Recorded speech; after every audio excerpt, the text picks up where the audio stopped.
exactly. I know lots of people are having that discussion amongst themselves at the moment. And Kat is looking at concussion in sport, Kat, which is something which we've been touching on a lot in recent weeks. We have. I've been talking about it here a lot. We've been talking about it in rugby, haven't we? A number of former players being diagnosed with early onset dementia.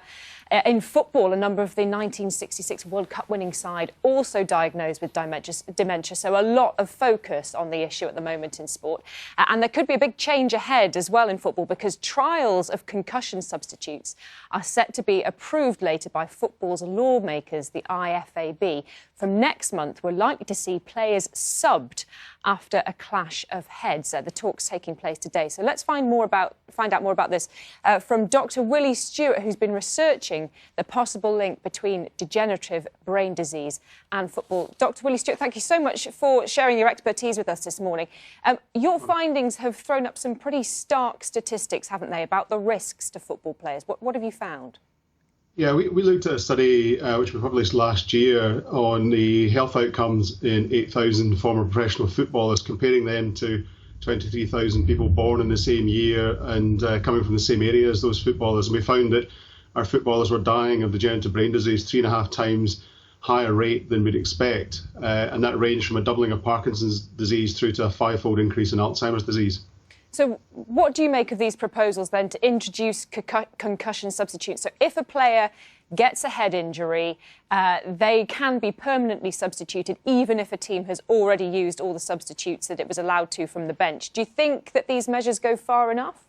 No, not at all. I mean, if the problem that they were trying to address was one where brain-injured players, concussed players, couldn't leave the park, were not allowed to be substituted, this would be a solution. But the problem is recognising and identifying those injured players. And this does nothing to help the sideline medic actually get that identification process forward. And you know, every other sport has had to wrestle with this and has solutions to that. It looks like football's gone back to the last century and actually come up with a bigger problem. Why do you think it's a bigger problem?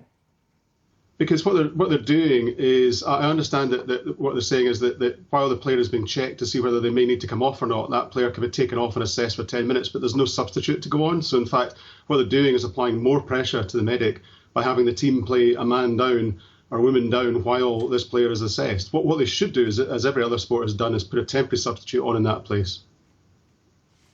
Sorry, what would you like to see instead?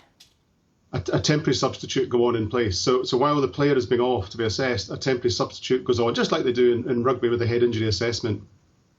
So we'll perhaps see that being discussed at this meeting of IFAB later on. Dr. Willie Stewart, thank you so much for sharing your thoughts, your expertise with us this morning.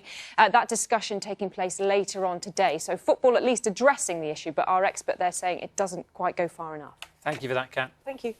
So leaders across the 4 nations will hold more talks today to review the guidance over Christmas after warnings that the current rules will lead to a surge in cases. This comes just 1 week before measures are to be relaxed across the UK. As promised, let's speak now to the Housing and Community Secretary, Robert Jenry.